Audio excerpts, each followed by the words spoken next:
it for me. I'm not watching no 6 of these shits. Ain't happening.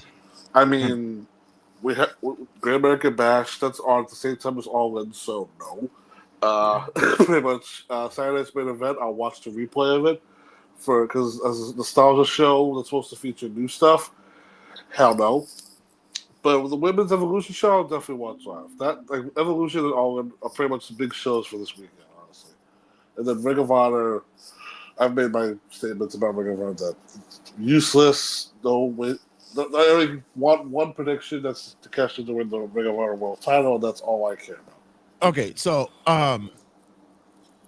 for me, I'm just gonna be knowing the cornerstones of this weekend that I'm gonna be hitting. I'm just gonna be going with that. Well, As for is it too much wrestling? I kind of think that the companies are just fucking eating themselves up by doing this. You're also fucking putting fans.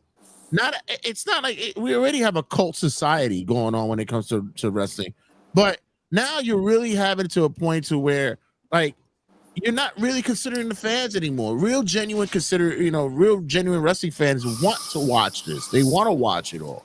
But when you get to the point, in fact, to where it's like, yeah, you have to make this decision, and you have to like pull, the tug of rope.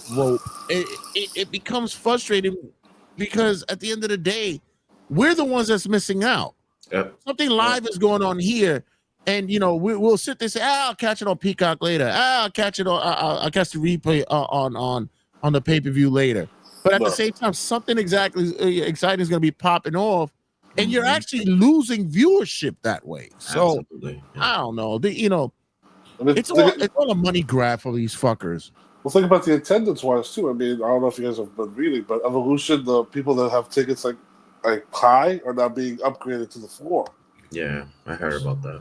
And I think Saturday Night's main event, like the prices were really low. So first time like for that event too, especially.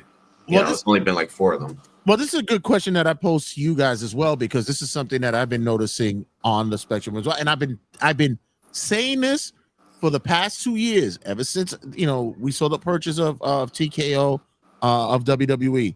We saw that happen. We saw how the impact of Vegas WrestleMania has been so drastically fucking open up the eyes of the WWE to now want to move WrestleMania to another year in Vegas because of the revenue they saw. Are they going to get bit in the ass? Mike, I'm going to go to you first. Are they going to get bit in the ass with the fact that price gouging, overpricing these wrestling events is going to basically come to a standstill because wrestling fans are just not going to buy into it? My answer is yes, but I think it's going to be more of the more you do the same location, the more people are going to say no. Like we had our fill. I mean, for us in New York, we were lucky to have 4 NXT takeovers and 4 SummerSlams in a row.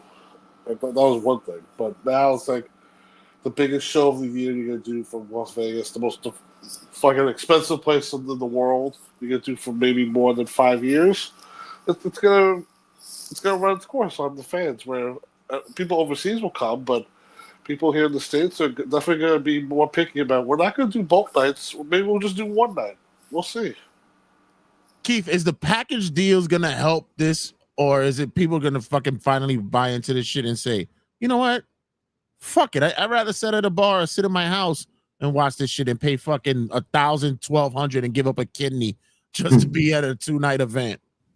I'll say this. For me, as someone who wanted to go to WrestleMania and backed out because of the prices, I've looked at many events. I've been keeping a close tabs to WWE events and even ones that are close to the tri-state area to go to. And the prices haven't been like too bad out here. It's actually kind of somewhat like respectable ever since they went on Netflix. I still think they're a little too expensive, but WrestleMania in itself was a little bit out of hand.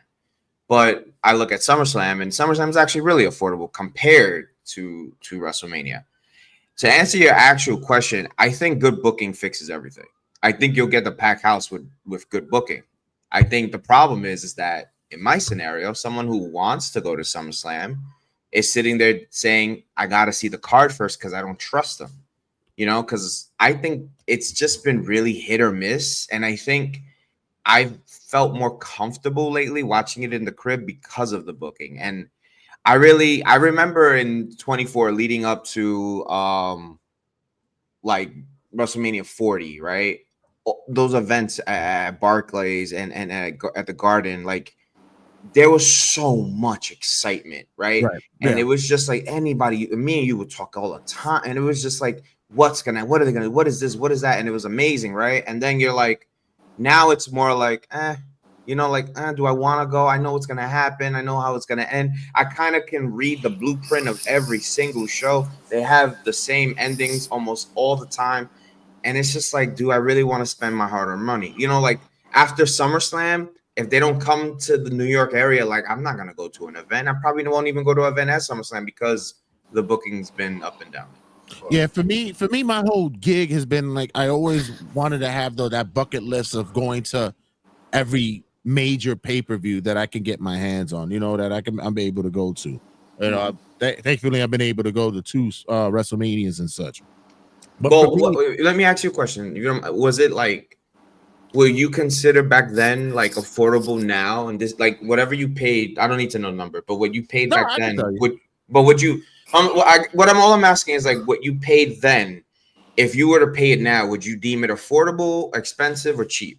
Okay, I went to what was it? 39. The first one at MetLife. I went to 39, right? 29. Okay. Which one was it? 29, right? All right, 29. Shit, I'm that fucking old. God damn it. All right. So, all right. I went to 29, right? I went to that, and there was only one night Mania. Mm-hmm. That same weekend, I did the Access. I did Ring of Honor, which Ring of Honor was Ring of Honor was actually Ring of Honor back then. Right. It was 3 tapings. I did a Ring of Honor. Wow. And I did Raw after Mania. That was at the Dolph Ziggler cash-in. Mm-hmm. I had everything going for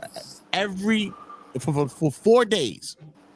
And I tell you, for those 4 days and Mania, I had really good seats. I remember your pictures, yeah. Yeah, I had really good seats. All in all, for 3 people, $900. What? Today I would say what? Doubled. $900 for that Bro, whole weekend. That got you, honestly, that got you a ticket sitting next to Bruno Sammartino in the fucking top row in Vegas. Like, what the fuck? That's amazing.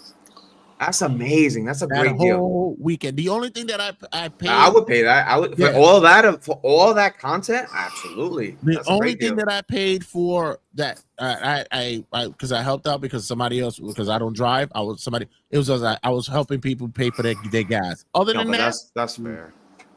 That's a good deal. $900 really good deal. Everything. Yeah, that's a very good deal. That's a very good deal. And this is what I'm saying. And this is WrestleMania 29. And we're at what 40, and look at how insane the price is. But I mind you, listen.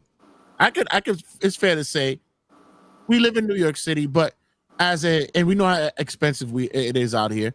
But I make fairly good money. You can say you guys make money, right? Mm-hmm. But you know that's what you're gonna call it. But fair. Us New Yorkers do our best trying to save it the best way possible for anything we want to do. And you know, to make our nut, we do what we got to do. But at the same time, we know how to pin a fucking pinch a penny to make a pimple on Lincoln's fucking face pop. But I agree with that. Still, we do fairly make a decent living when we have that, the OTs kicking whatever the fuck. Mm-hmm. But your choices now is to sit there and go, Am I gonna fucking be able to buy the next chopped cheese, or am I gonna put it to the side so I can fucking go to SummerSlam? Like, it's getting to be goddamn ridiculous. It's just. I mean, the Fanatics prices are ridiculous too. If you want to see one wrestler, it's like $500. Yeah, maybe like 5 minutes of your time. Who wants to pay $300 to take a picture with Solo Sikoa? Like, what the fuck is that about? Listen, I'm all for the fact for, and this is why I said the cash grab is crazy. I know this should have been a cutting a promo. I think I might need to cut this and make this a cutting a promo. But this is what I'm saying about the cash grab as well. And this is what I don't understand. You are a professional, and I say this not only for wrestling, but I say this across the board. If you are retired, if you have already hung your jersey in the rafters, you put your fucking sneakers or your boots and you hung them up on the motherfucking the traffic pole. If you're up there, yeah, what's good, our boy over here at Respect the Craft? What's good, Ray? What's poppin'? If you have already hung up your boots and all that stuff up there, and you charging people for autographs, more power to you. You know what I'm saying? You got to get your bread. I get you. But if you're still in the game and you're making money and you're charging $300 for autograph fucking picture and a fucking a fucking card or whatever, that ain't worth shit. It ain't worth jack shit at this moment neither. Wow. And mind you got bad prices at a shitty local indie. And it's fair to say the wrestlers or the athletes themselves may or may not be to blame for this. Maybe it's their agents, maybe it's their agency, wherever the case it is that they're coming from. But wow, it's like cash is greed is good, like they said in the movie Wall Street. Greed is good, and motherfuckers and for all the pendejos, for you who don't know, for pendejo means asshole, stupid. If you pay it, more power to you, bro. Me, nah, can't do it. Sorry. If you do it, pay it, but don't complain the next day that you have no money. What was the Mike? I'll go to you first. What was the most you've ever paid for an autograph of somebody? Oh God, I really can't think of like an autograph, but I do remember using my tax money that I got back and bought a replica Intercontinental title belt. That was like maybe like $250. That was a sale, but I remember my mom seeing that going, "I'm gonna fucking kill you." But I said it was my money. I chose to buy it. Yeah, it's yours. Yeah, but autographs at most maybe like 30. It does maybe like for Drew McIntyre. That was at House of Glory, maybe. I'm nothing crazy like that ever. Keith, you're a sports guy. You probably went around the circle. Who have you ever paid? Or what was like the biggest amount you've ever paid for, like, you know, a meet and greet or something? Swear to God, I've never been into autographs. Never been autographs. You know, even at House of Glory, I never really. I don't know. It's not really been like, I won't like judge anybody for it because I know it does have some appeal. It just, I don't know. Like, I'll tell you this: if there's certain athletes, specific ones, that if I do see the opportunity, I would consider it, right? Like, I would probably weigh my options. Like if I get to meet, like for a Fanatics Fest, I was David Wright's day is coming up soon. Yeah, I'm gonna be there for that. But that was like less than $100. I paid But you're getting an autograph. No, I'm just gonna go to the game. But you wouldn't get an autograph from him. I would.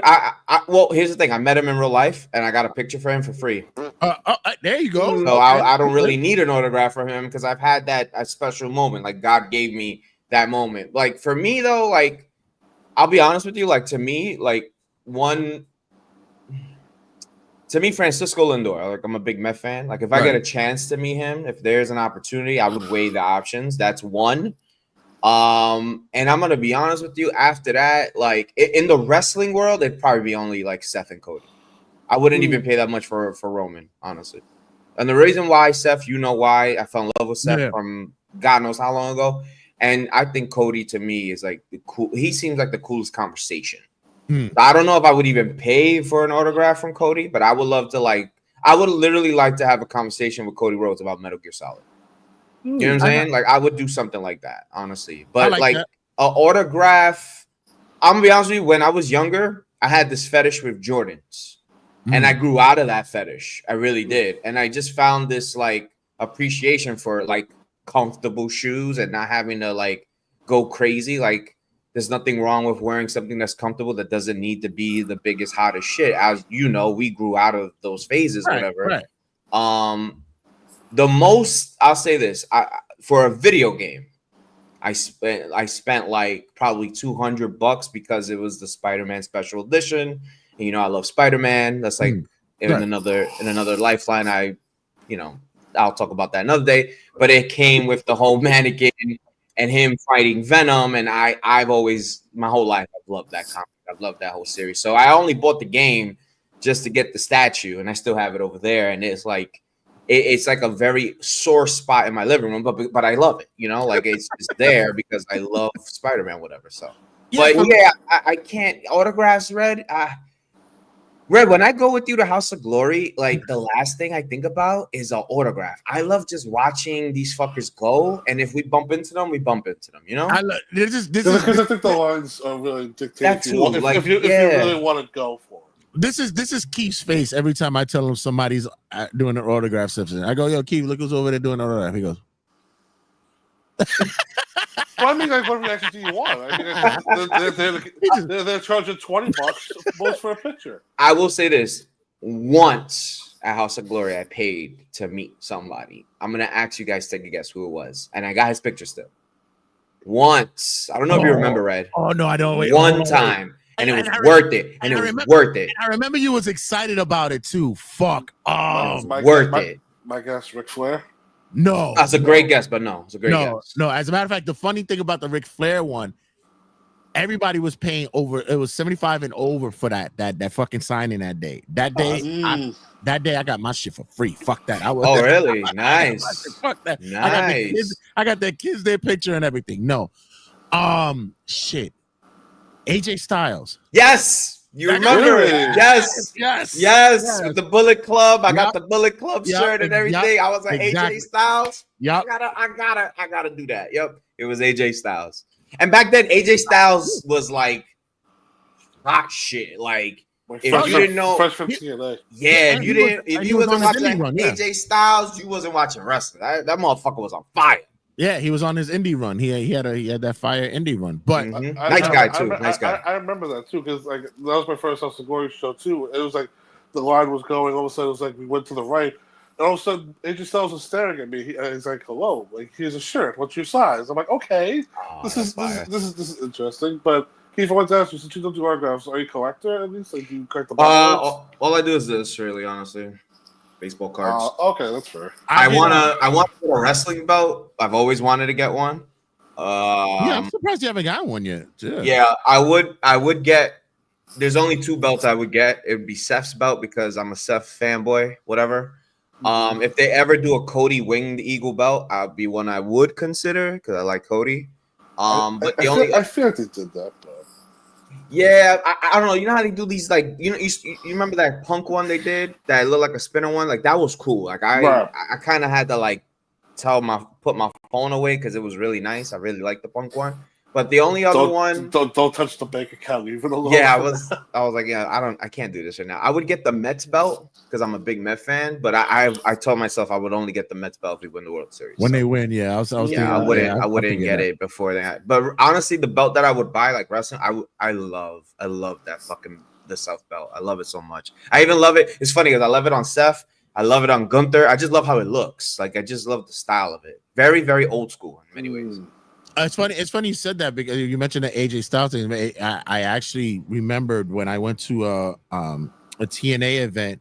That's when they was running it at I guess they used to call it Keyspan Park at the time. Oh yeah. Wasn't that the AAA? Wasn't that no? This play baseball out there. Well, yeah, that's where the Mets AAA is at. Yeah. That Coney Island, no? Yeah. Yes. So we were I was there with the Hellspawn, also known as my daughter's mother, and we were there at the end of the show. They told fans we're gonna be doing meet and greets and signings, and just line up over here. You come down into the field and such, and you got to meet AJ and Kurt Angle. Ooh, lucky. Her, I would love to talk to. Kurt's my dog. $5. 25. Oh, that's nothing. for both of them. $25 for both. Did JB say you were the That's good. loudest and the rowdiest? I didn't take a pic. I was a she. You know, she was able to take a pic. You know, her being a vampire and all. The reflection was able to come through the picture. But Come on, your daughter just got a picture with them. huh? Did your daughter get a picture with them at least? No, at this event it was just me and the Hellspawn that went. Oh, But, yeah, and she was able to get it, and you were able to see her image because I guess her powers weren't working that night. So yeah, $25 for an AJ Kurt combo. I mean, shit. It wasn't a Kurt. No, it wasn't even a combo. And she took them individually. One with Kurt and one with AJ. It was awesome. Yeah, it was great. You know what's funny? The ring and everything. Real quick, fun story. Many moons ago, I'm sure you remember this. I went with some friends, old friends of mine, and I went to Vegas. And we were walking through the mall, minding our business, and there was a sports store, memorabilia store, and we were sports junkies, whatever. We go into the store. Yeah, I remember. Yeah. And there's an autograph signing, but there's nobody like asking for autographs, and it's Pete Rose. Yeah. He's sitting there, and he looks like he's gonna fall asleep at his like own autograph signing. It's like the most depressing thing ever. And to get his autograph, you had to buy the bull, which was like $30, and the autograph was $90, so it was like $120 everything, right? And I remember not too long ago, I remember having that memory saying like, I wonder if I would have actually did that, would I would have benefited because it's Pete Rose, whatever. And I remember looking up like what his autograph was worth and shit, and it wasn't just like it was maybe a few $100, nothing crazy. Yeah, because he signed everything. Yeah, he was signing everything, but the problem was that he was banned from baseball. Right. So the other day, well, not the other day, but I say like a few months ago, when they said he's not banned no more, that they would consider inducting him into the Hall of Fame. I looked up the price of what an autograph ball would be, bro. Thousands of dollars. It's up. It's like we're talking about 15 G's for his autograph, bro. It's crazy because Pete was known to sign everything. That motherfucker would have signed. He would sign a hamburger if you gave it to him to fucking sign. Like he would sign it like I didn't do it. Like or ketchup. No. He would say no. It was all tied to like the shit that he did. It would say like bet on this and Pete Rose. Like he would sign. He would sign almost anything for $1. So it almost seems as though like the autograph would depreciate in time, but apparently, once they acknowledged him and that he's eligible for the Hall of Fame, it got crazy. But nonetheless, good combo, by the way. By the way, that's what I said. I'm gonna have to edit this. We're gonna put this on cut in the promo. Guys, all right, Mike. I'm not going through everything. I'm not. To be fair, I'm sorry. Ring of Honor.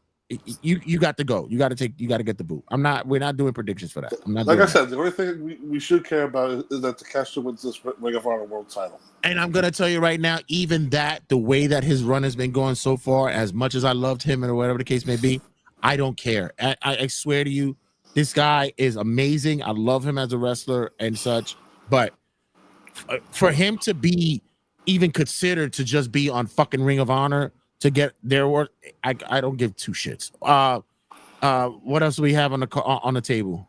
Saturday's main event. Do we really give a shit? Little bit. Little bit. But give me another one. I mean, NXT Great American Bash. That's totally skippable. I could definitely say. Sorry, watch it on Twitter. Twitter will tell you the results.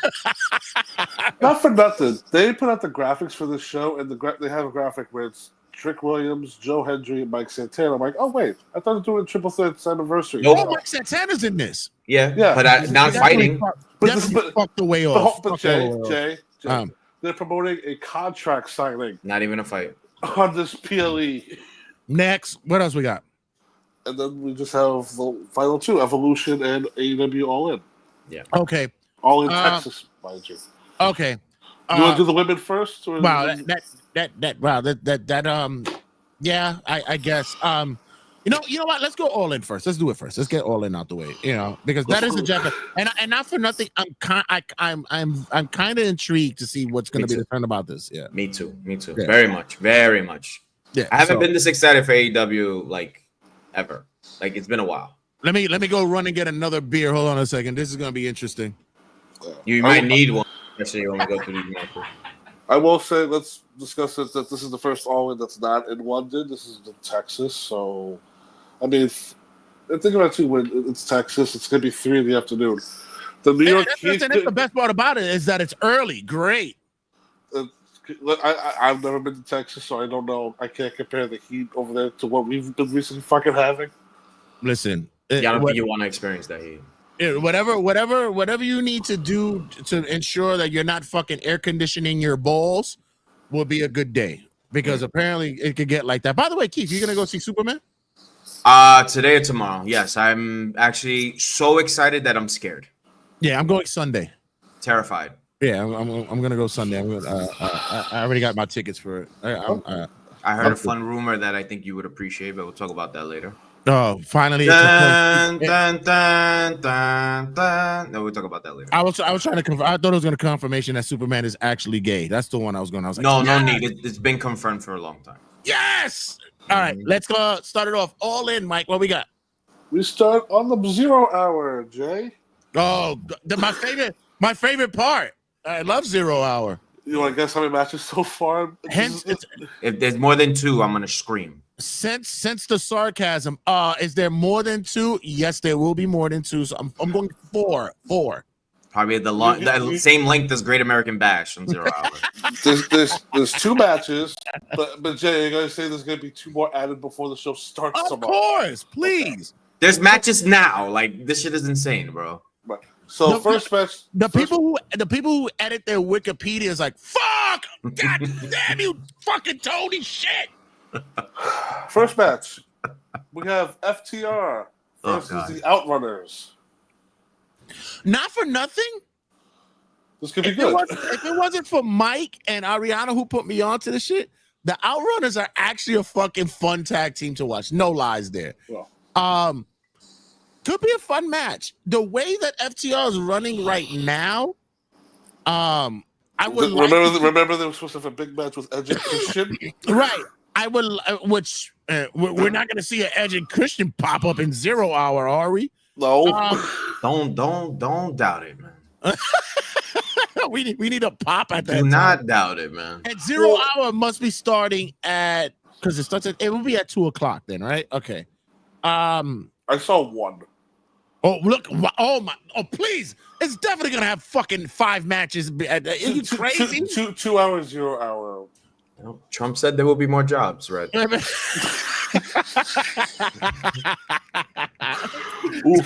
by the way, what's the over and under on the length of the show? So we're looking at. We can do a bet about that. That'd be awesome. Right. We got.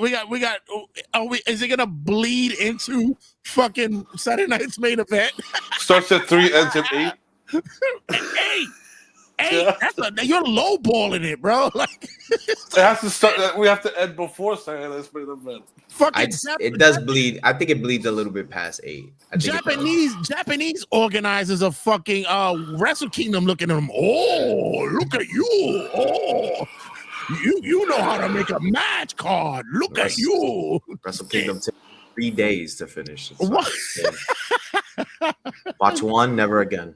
Shit, I'm on fucking I'm on fucking coke watching Wrestle Kingdom. Shit, I gotta stay awake. Mm-hmm. I mean, the only thing I'll say for wrestling related to this match is I'm surprised FTR's not even in the title match, that they're still on the 0 hour. They do this big heel turn and you're still on the 0 hour, but I mean, this is probably gonna be a good tag team match. FTR easy win. Yeah, as much as it would be fun to see FTR get the their asses handed to them here, I do have to agree that they get the W here. Keith, I would love nothing more to see them get their ass handed to them as well, but for the sake of that company, as their heel turn to have some validity, they should win. Yes. But Lord knows, I truly could. I have this much time for FTR in my life. Let me ask you though, quick, Mike. Is the Stokely, I guess the Stokely initiative, is it working for them? I mean, yes, because I'm sick of hearing Dax and Cash talk about how they're the best tag team with crying voices. Like how much they love the business so much. Just, my daughters have cancer. It's like I'm done hearing about that. Be bad. Wait, they're not still doing that shit as heels, are they? No, but they got because they have Stokely Hathaway talking about like, oh, how Nigel can't wrestle anymore. Like oh, one bad neck injury and you're going to the chair. I do say though, I do miss the heel version of FTR, like the NXT days. I can't say I do miss that. I mean, they show glimpses of it, but I look at Dax Harwood and I just think of the Monopoly Man. I just can't take him seriously. Like the strong man from like in the 1920s. Yeah, with the mustache and I pick up a rectangular weight. Alley-oop. He's just such a hard human being to stare at, honestly. Barbell with circular ends, like if only him and Simon Gotch had switched gimmicks. Hello, my baby. Hello, my darling. Hello, my ragtime girl. Okay, Jay. All ears for this one. All righty. 8-man tag team match. All right. Only 8? All right, gotta go pee. Only pee. No. You have to stay. You have to hear the participants. Team 1, the Don Callis family. Okay. Hit Cicero, Lance Archer, Rocky Romero, and Trent Beretta. Versus Big Boom AJ and the conglomeration of Hologram, Tomohiro Ishii, and Kyle O'Reilly. Tony Khan will burn in hell for this shit.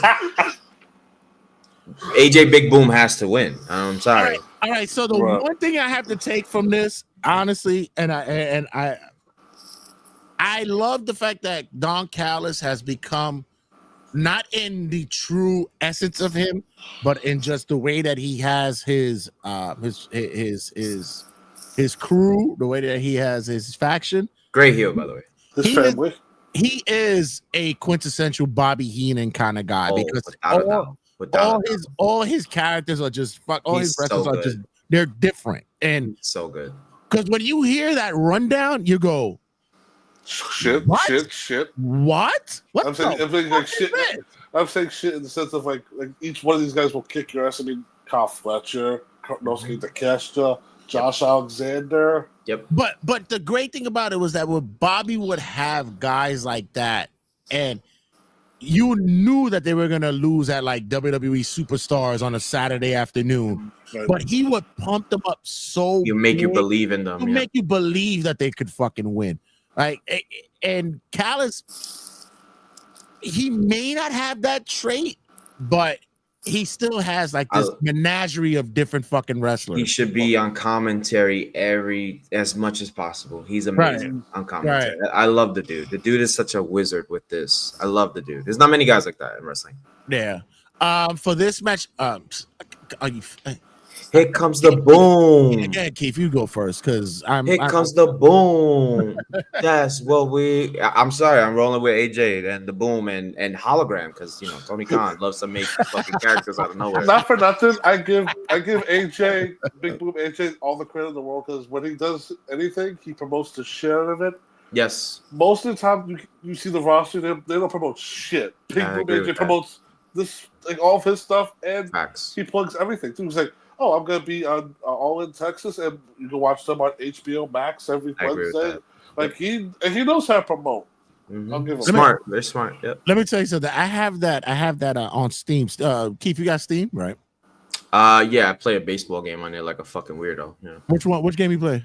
You're gonna laugh at me. It's like a simulation game. It's called Out of the Park Baseball. I've seen it. Yeah, I'm like addicted to it. It's very fun. So I got the pro wrestling game that's on there. That's like a simulation. Yeah. Oh yeah. How is that? I've been like kind of avoiding buying it. I haven't played it yet, but I'm looking for like the right time. And I think since I'm on vacation, I'm gonna start streaming it. And I think it would be fun that we would. By the way, fuck with that. I think you would love the baseball game. Yeah.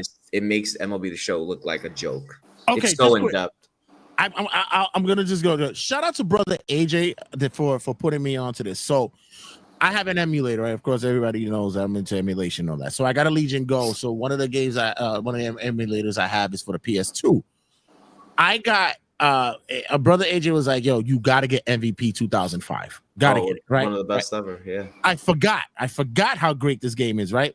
got the game put over. I was able to put the updated rosters for the Oh, game. no way. So I That's got fire. Lindor, I got Soto, I got Judge. I Oh got the my whole- God. Yeah. You gotta teach. When I get an emulator, I want you to do that for me. That's fire. Bro, I am fucking addicted. This game is so Yeah. It's a great baseball fucking game. underrated and far ahead than what the fuck these Oh my games God, are. hell yeah. They're And it's so so- simple. So simple. Yeah, it's fucking great. You, But you anyway, do you play the mini games, like the little mini Yeah, game, hit the yeah, ball yeah, on the thing? It's so Oh. much fun, so simple. so yeah, so I You have gotta to show me go- that. You Yeah, gotta show me that. definitely. I'm gonna put you onto it. Yeah, that sounds so cool. So the pro wrestling thing, the simulation guys, we're gonna set up at night and we're just gonna sit there and fuck around with this. It's gonna be fucking hilarious. So as for this match, for me, Mike, who you got? I mean, the babyfaces win. Yeah, come on, AJ's undefeated, right? Yep. He should go against. He's the modern day Goldberg. I mean, the only reason this Hechicero dude is in the match is to eat the pin. That's all. I mean, yeah, but he's not bad though. But it's Oh like, no, he's good. It's just that Rocky Romero could eat the pin too, but I don't see Big Boom AJ losing. right. He's definitely getting the 3 count. He's definitely. Yeah. But you know who's also going to be there too is his son and the Rizzler kid. They do better spears than Jey Uso. I'm very excited to see it. I forgot who said it. I think it was Kevin Nash, but it was one of the legends who said that Braun Breaker should be the only one doing spears right now. I agree with that. I agree with that statement fully. 1000%. Don Phallus. I like Don though. Don is the man, bro. Yeah. I wish he was in WWE because we don't got enough of that. He's there. He's too smart for them. That's the problem. He is too smart for them. He'll make Triple H's nose get longer. But at the same time, he's there, Heyman, so I'm okay with that. Yeah. That's actually a good one. The good one. I like that. I mean, if he is the modern day Heyman, he should be on commentary more. I mean, a collision. If put him on Collision with Tony and Nigel. Yeah, definitely. Nobody wants to hear that fucking Mohong with the mask, whatever that guy's name is. Nobody cares about that guy. And nobody cares about that guy. That guy literally cannot be like. That guy can never shut up. He's the worst. You know what it is? Because he wants. I don't mind. Yeah. You know what it is? Because he wants to be recognized, bro. We know we're 5, 6, even wrestling fans 10 years deep. Know already. We get it. You know wrestling moves. Got it. Yeah. Oh my God, he's attempting a flowery flower back, and it's like, oh yeah. What the fuck was that? It looked like it just looked like a suplex. I don't know what the fuck is a flowery flower back. I don't know. Send that guy to MLW. No one cares, bro. Next up, Mike. For the trios titles, do you remember these? Because they just did. But you have the Ops, Katsuyori Shibata, Powerhouse Hobbs, and Samoa Joe defend against the Death Riders of Claudio Castagnoli, Wheeler Yuta, and Gabe Kidd. If I could jump in, this match is very important to the main event. If they're doing what I think they're gonna do, if the Death Riders start losing gold, it'll be a key moment for I think how the main event could play out. Because if they retain, it'll look real weird at the end when Moxley doesn't have gold, but the rest of the Death Riders do. That would be a cool story in itself, but I don't think they're gonna do that. So I'm actually curious to see if the faces go over here. There's one thing I would think about that might decide what happens at the end, and he's been missing for a little bit for a couple of months now, and that's Hook. Because he was supposed to be in the trios match, but Hobbs replaced him at the last second. Mm-hmm.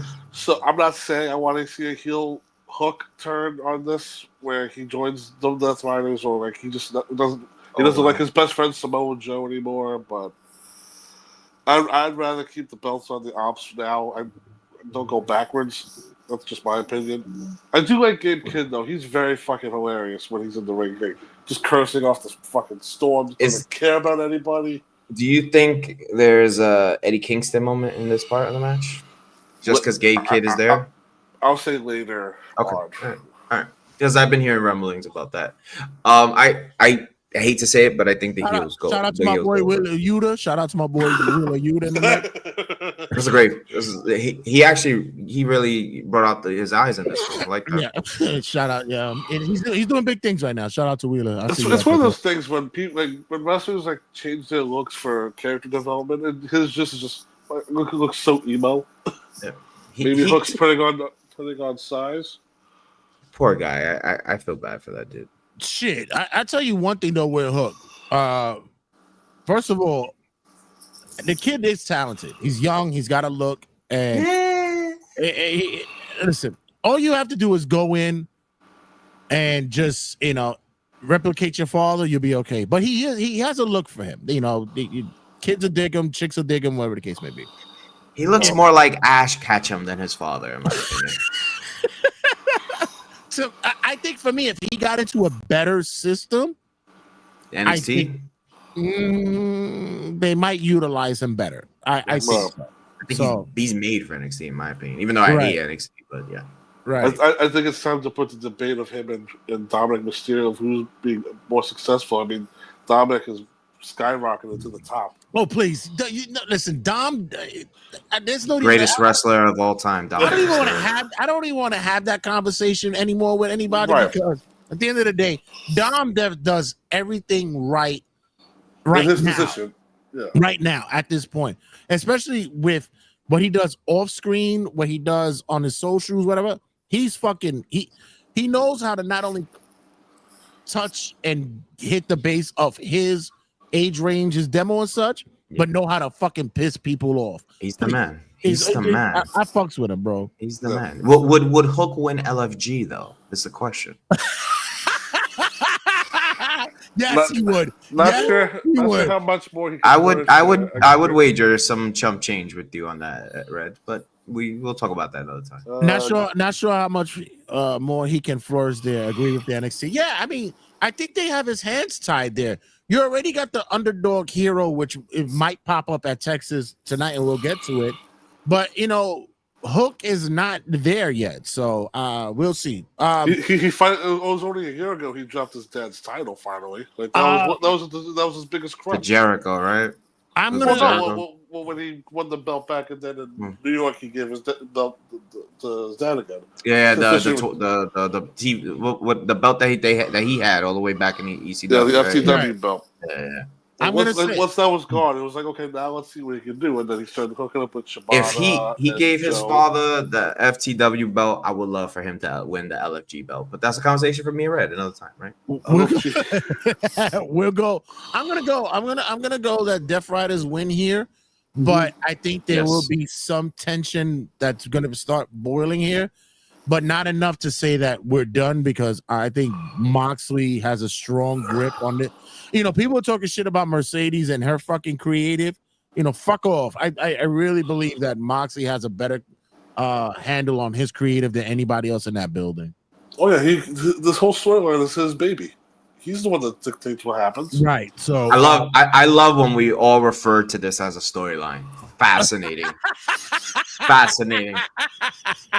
Fascinating. If you really, it's just fascinating that everyone calls this a storyline. It's not you, Mike. It's not you. Trust me. It's like everybody. I find this so fascinating. Moxley's cancer. He's ruining the company. Next up, we got three-way for the AEW World Tag Team titles. The Hurt Syndicate of Bobby Lashley and Shelton Benjamin. Another three-way? Well, this is for the tag titles. Where Lashley and Benjamin defend against Jet Speed of Kevin Knight and Speedball Mike Bailey, and the Patriarchy of Christian Cage and Nick Wayne. What? What? So this was supposed to be Jet Speed versus the Hurt Syndicate, but Nick Wayne got into Shelton's face, and Christian Cage and Nick Wayne got added to this match just this week. Corny and Brian are right about Mox. I have a hard time understanding what the hell he's talking about. Someone had mentioned that he is the 2025 Ultimate Warrior. I was like, not so much, but he's getting there. He's getting there. If he comes up with face paint, we're having a problem. Watch it. I mean, pretty much this is easy. Her ticket should be taken. I would, off topic, you know how we're talking about memorabilia. I would pay like thousands of dollars to watch John Moxley come out in like a Japanese mask. But anyways, back to What? Like a cool. why not? Just why not? Like just. You know how you see the reaction it just caused you guys to have? Just why not? Because it's what the fuck. That like they have a show in Japan and that's the Death Rider. You know, like that would be amazing. Well, in Japan, did they come out with a Robin mask on? I think I remember that. Yeah, it was like a red like face cover or He's mouth the cover. what? He's the what? the Death Rider. The Death Rider. Good night, everybody. I gotta. No, get back here. Ladies and gentlemen, the Death Rider, John Moxley. That's exactly what they'll say. Oh God, next. All right. Yeah, her syndicate, please just say He's gonna win. It's strong. Her syndicate's gonna win. 100%. Yeah. It's no hands down. Now I'm not gonna be able to get that image out of my fucking head. just the Japanese announcer saying, "Oh, that's right, the John Moxley." Oh, John Moxley. Oh, Moxley's son, you are now the Death Rider. You know what I'm envisioning, like Keith. You know what I'm envisioning, like you know those mass Oscars been wearing, like you put that on John's face. Oh my God, it would be so good. It's just so good. It's just the little horns and the evil, little tiny little. Oh, perfect. Yes. Where's my blood pressure medication? And then, mind you, it's just a mask with the shitty ass white tank top that he used to wear and the tape around his head. All that. Oh, Dean Ambrose is back. Yeah. Right Next now for the TNT title, it's Adam Cole versus Kyle Fletcher. God, please, Adam Cole's gonna die in this match, bro. Kyle Fletcher has to win, please. Adam Cole, like he's like he's looked like he's gonna snap at any moment, bro. He's 100 pounds easily. Yes, it's gotta be Kyle Fletcher, please, and let's push Kyle Fletcher a little bit. No, definitely. Kyle needs this match. Honestly, Kyle needs this match. Yes. What are they doing with this dude, bro? Do you know who needs it more? We're praising him, Don Callis. If you're gonna build this whole family, you need winners. No, yeah, it's true. And what's the next best thing? When Kyle wins, guess what Don's gonna do? Well, my boy has a championship. Well, you think about it. If Takeshita wins on, if Takeshita wins on Ring of Honor. No, I'm sorry. I'm still thinking, the Friday song. What I mean, okay, I'll say this: Takeshita and Fletcher should have belts. Let's just agree on that. I'm sorry, I'm off the rails here. If he ever goes to House of Glory, I'm buying like that expensive ticket, and I'm just gonna scream. Like, no. Keith's gonna buy. He's gonna buy a mask and be like, "Can you go? I don't pay for autographs or pictures. Like, you gotta take a picture with this with me." I put a voice on it. Death Rider.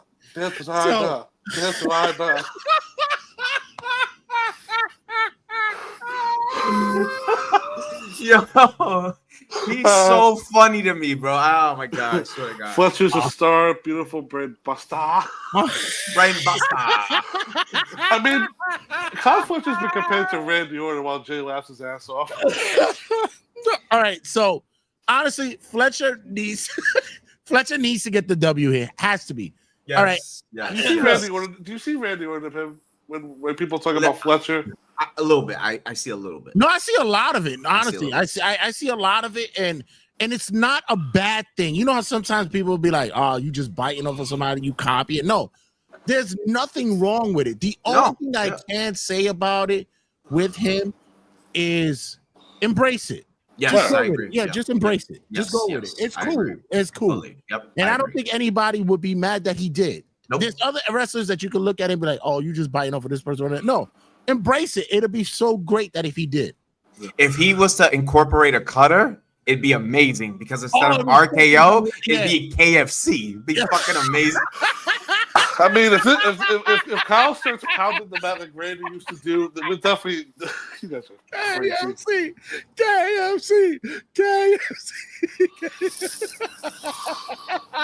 No, TNT champion, Kyle. It'll be like a version of a chicken wing cutter. Like it'll be like a KFC. That's it, yo. That's it. Trademark it. Let's get it, yo. Trademark I'm telling you. Let's go. Oh my god, I have to. This is how I watch AEW. Like in my, this shit in my head when I watch AEW. Just with stupid thoughts. Yeah. I swear, it's like a 7-hour experience. You know, The Kyle Fletcher cutter. Jesus Christ, that's fucking great.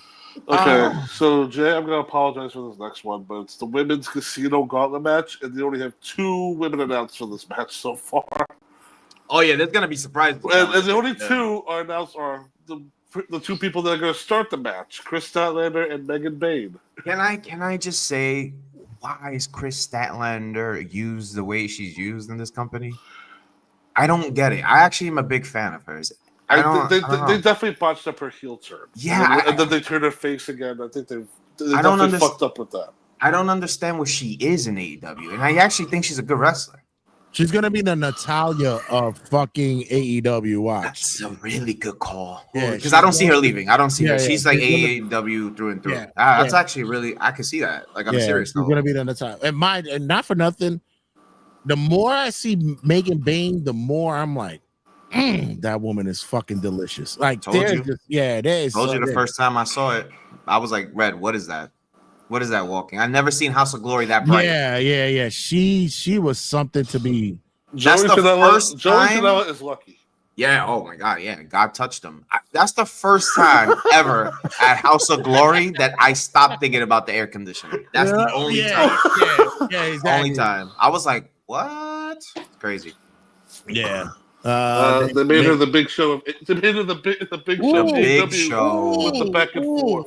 That's a good one too. That's really good. That's actually really good. Yeah, I agree with that. I mean, not for nothing. If AEW introduces women's tag belts, Willow and Chris should be champions. But I mean, think they need it though. You know, I don't know. I mean, they've been putting women together and pairing them off. I mean, they're gonna do it though. They are. Yeah, it's gonna happen. I mean, as far as participants, I think like Mina Shirakawa, like Chris, like Gianna Perazzo. What about that new one? That new girl, that fucking Spider Girl. What the hell's her name? Tekla, right? She's gonna be in that probably. Right. Athena, I think, should be in this. They're in Texas. It's her home state. Home state, yeah. That makes sense, yeah. Ruby Soho should be making her return. Mm-hmm. Yep. You don't think they're gonna have any like big names, like surprise? Like, oof. Not for nothing. With her name being in the news recently, I wouldn't be surprised if Britt Baker pops her head up.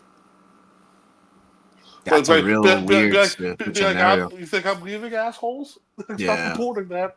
That's such a weird scenario, actually. Yeah, depending on how her contract status is, but I really believe that she's done with the bullshit. I really believe she's out. I don't think she wants to be around there anymore. Plus, with her man still there, her ex-man still there. Yeah, I don't think she wants to be there anymore. Yeah, I saw a rumor that apparently she's dating Christian now. So the fuck? I don't know. These motherfuckers just run through locker rooms. That's crazy. Well, it's also who that sexy Puerto Rican. You know, listen. I try my best to maintain all this going on. I think you do a great job. It's hard for me to. I don't think they're talking about me. The winner of the winner of this match gets a future women's world title shot. It's the lack of beard. That's what it is. Is a lack of beard. I'm gonna say honestly, with this match, it'll be the one that I actually want to invest in, and then I realize I got to take a shit, and then I'll just go and just take a dump and don't care what happens. Well, it's also remember too. This is not like the first couple of years of AEW when they did the whole. Oh, here comes the spades, or here comes the hearts. Like it's a random interval, whatever time they figure. And I know it. One person. I know it wasn't me. I knew it wasn't me. That's why. Well, you have a debate over there. I don't know. I think. What do you? This is what it is? Nobody cares about this. This is fucking ridiculous. What if this girl wins though? You just said her name. Oh my god, I forgot her name. Athena. Athena? What do you think? Like then you could have her and like it means something her against Mercedes at some point. Like it can feel bigger. You know what I'm saying? I feel she still has the Ring of Honor Women's title though. Who cares? Everybody has belts in this company, right?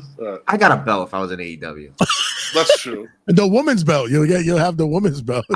It'll take me places. You'll wear it to the Met game and shit. Yeah. You know what? You know what I am? You know what this is? You know? Shit. Can I go see my boy in section 497? Also, I'm gonna say this as far as somebody making their debut, Dakota Kai. Oh, great call. I like that. Yeah, great call. Apparently, she said she's not getting any calls. So I call bullshit on that. She I mean, probably when they called her, they found out she was injured again. But that would be a great call. She picked up the phone and her ankle got hurt. broke. Yeah, that would. I like that, Mike. But I'm gonna say, as far as the winner goes, I'm gonna go with you. Hello.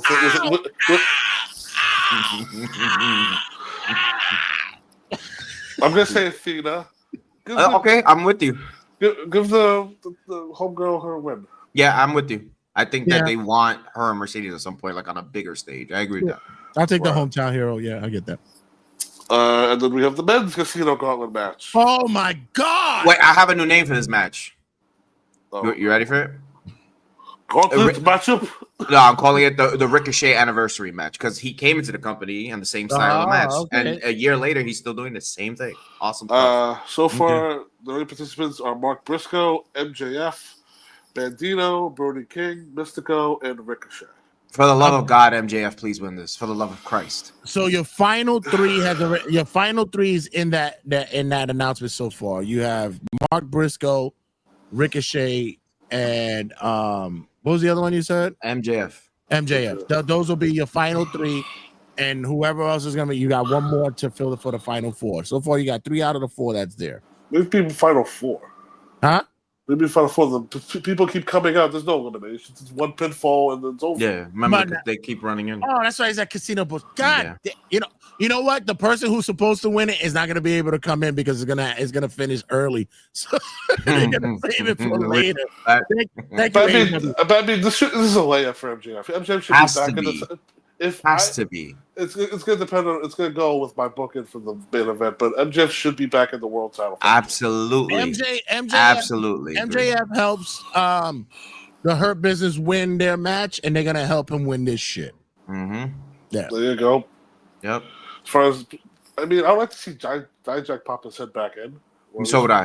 I would love Dijak in AEW. Absolutely. Wait, I never listened. It's a casino battle royal, and okay. It starts with 2. I get it. I just hate the name. It needs to be something else. I don't know. I just hate that. Jay? Casino Royale. No. Jay. I need to ask you a serious question. Did you like the original battle royal though? The original premise was better. Like I thought it. When it was like, here come the spades, here come the clubs, and then I was okay with that. 21 is the Joker. You know why? Because at least there was a gimmick to it, and it was the over the top stuff. And this is just like it's for the. It can close at any moment. Like no, it's not. I don't know. It just. I'm not a fan of it. MJF, do you have please? Yeah, I'm begging for MJF to win this. Begging. Right. Okay. We have a tag team match. Lord have mercy. Swerve Strickland and did we Will have Ospreay. A singles match? We haven't had a singles match. Oh, we had a Kyle Fletcher and Adam Cole. Okay, yeah, we did. Mm-hmm. All right. Yeah, that's what. Everything else has been multi-man or It's like WrestleMania 20 or some shit. This is 16. WrestleMania 2000. You thinking of? Yeah, 2000, whatever the fuck it was. Swerve Strickland and Will Ospreay versus the Young Bucks. If Ospreay and Strickland lose, they cannot challenge for the AEW World Title for 1 year. If the Young Bucks lose, they will be stripped of their Executive Vice President titles. I'm curious to know who you guys think are gonna win. All right, so if Swerve and Osprey challenge, they can't go for the tag. Who cares? They're singles guys. Who gives No, a no. fuck? No. If No, they no. lose, they can't go for the world for Title. 1 year. Oh, the Both world of them. title. Yeah, both of them are Yes. banned for a year. Oh, I thought it was a tag. Okay. No. Yeah. That was Will's thing because then Swerve got pissed. Like, wait, no, I'm not risking that. And then they countered with the executive vice president titles will be taken away from the Bucks. Okay, so I'm honestly, what I'm gonna say for this one is that we're gonna go with what would deem the bigger storyline here. And not for nothing, this might be match of the night. Sorry, this of course, this might be match of the night for me. Prayers up. I think the premise really doesn't it doesn't really matter, but I think for them storyline is going to be what the key aspect of this. I think the EVP stuff is dead, and I'm gonna say that it's one of those random things they thought where like, oh, did you know Kenny Omega's an EVP too? Yeah. No, shh, don't look behind the door. We don't know that. Shh, Right. But also, people like, are we supposed to honestly believe the Bucks are not EVPs after this match? Because they're gonna do another interview saying, "Oh, we're still the bosses." of course, they're gonna go Chris Van Vliet and be like, "Yeah, whatever." Oh no, they're gonna go. Business is great. No, they're gonna go Jericho show the night after and just blow it up. And like, Correct. don't believe that shit. Correct. I'm gonna say that Osprey Swerve win here because storyline wise, the whole EVP shit is just like dead. Nobody's really because it's like you're the EVPs, but yet you fucking line up with Moxley and them in the last fucking big pay-per-view, and it was stupid. So yeah, I think that's a dead off. This specific tag match is tied to the main event because the show sounds long. Sounds long. That's probably the most polite way to say it's a waste of time. May I ask this person, have you ever watched an AEW pay-per-view? He's probably still watching one right now. But anyways, I think you need, if there is a big title change at the end of the show, you need guys for the Hangman to wrestle. So I think you need Osprey and you need Swerve to be able to go after that belt. So yes, I think they go over, and I think the two little rodents that I could care less about lose. Two little rodents. I've had to skip shit. Yeah. Come on. Listen, I love wrestling, but I got shit to do. Like, when the main event is ringing the bell at 12 in the morning, like, it's time to stop. Yeah. We get into that. Yeah, I agree with that. I'm gonna say Osprey and Swerve get here. The only thing I'm thinking is that little bastard might make his return, and that's Jack Perry. And cost Strickland and Osprey. Yeah, I can see that. Yeah, I can see that. And But honestly, for his own sake, I hope he never comes back. Honestly, he's just a waste. That dude.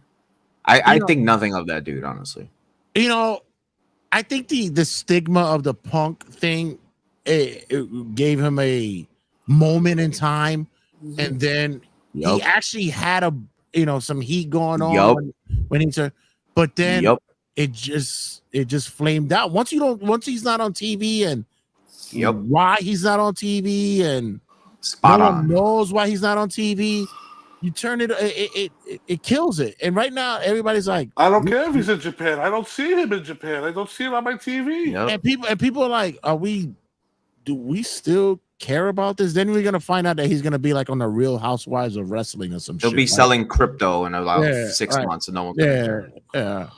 We love his woman, but we don't give a fuck about him. No, we're good. He's dating Anna Jay, right? Yeah, that ass is that's something else. But that's the next story. Next up. Winner takes all match to unify the AEW Continental and International Championships. And we're going to crown the first ever AEW Unified Champion. But the other two belts will still stay active. Yeah, Jay, I saw your comment when like the lineages are still going to be intact, and you go, what? It's like, yeah, we're going to unify the belts, but the belts will still be active. And we'll still do the Continental Classic in December. Okay, Mike. This is where like Tony Khan's autistic like style comes into play with like whatever the fuck he's booking is like just his fantasy, you know, like it's not really booking. It's like something that he's in love with. You know, like he loves what he loves and he wants it to just play out however he wants to play out. Mike has always said that that you know, he always debates my whole view on more belts. Yeah, and I'm like, they give you this, the unified championship. I like the listen. I'm an old school kind of guy. When it's back in the NWA, AWA title, you know, there was so many belts that anything could be challenged at one time, and it's fine because it gives wrestlers something to fight for. But this makes no fucking sense at all. None, like at all. I mean, if we put the two words together, you get intercontinental. This is like when you were young, you would go to McDonald's or Burger King and get all the toys of the collection. That's what it feels like. But you know, meanwhile, this new unified belt looks like the first version of the women's belt. Nice belt. I will say it is a nice belt. I think it's a nice belt. Yeah, for a lady, for a woman. It's a kid with a toy ring and figurines. I'm not mad at it as long as you don't shit on wrestling as a whole and try to make sense. And he asked before, he asked if Okada got pinned yet. Yes, he did. He got pinned in the Continental Classic by Fletcher, actually. Well, look at you with the brain over there, Mike. Okay, kudos to you. Can Omega like wear two belts around his like ailing belly? Is that that's like the only question I have. Oh yeah, I didn't even say who's Kenny two belts. We're gonna have Kenny two belts going on. I didn't even mention who's like in this match. It's Kazuchika Okada versus Kenny Omega. All right, let me ask y'all a question. Yes. Does this match go past 30 minutes? Yes or no? Yes. I think this match is going to be like 45 minutes long. Yes. This match. Just remember the title matches go an hour. Yeah, this is going to be a long match. All right, we can do it better. We could do an over and under here. Over and under 20. No, over and under 32. We got 32. Over and under. Oh, over. How many counters to the Rainmaker and V triggers? I got a better one. Do you see a finisher in the first 5 minutes? I think yes. Yeah. I'll take that. I bet you he's gonna hit a Rainmaker and Kenny's gonna kick out one. 32. All right, let me bump it up. 33. Over and under 33. I'll take the over. Mike, what you got? Over. I'll take the under. I think that they'll get it done by 32. I think for their safety, I would prefer them to take the under. Absolutely. I mean, honestly, too, Kenny's coming off diverticulitis. Yeah, like I actually am worried about these two fucks, like literally trying to kill each other. Yeah, it was only a couple years ago. Kenny was like doing interviews. Oh, like my arm hurts. I can't see on my right. Yeah, I have exactly.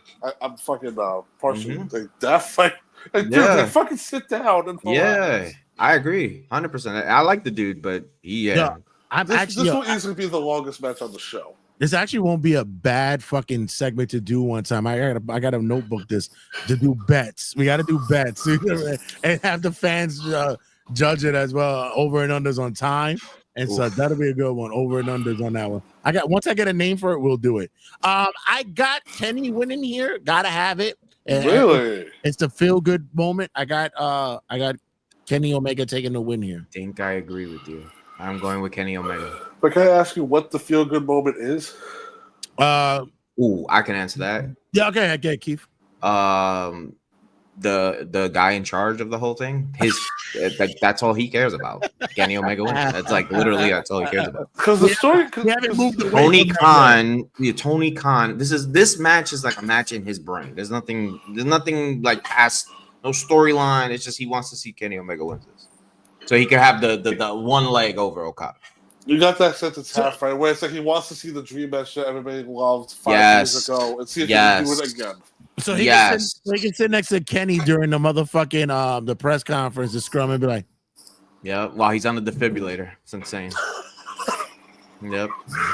Tony Khan on the defibrillator or Kenny being on the defibrillator? Kenny's gonna be on the defibrillator. How many ice packs Kenny's gonna have on his back after the match?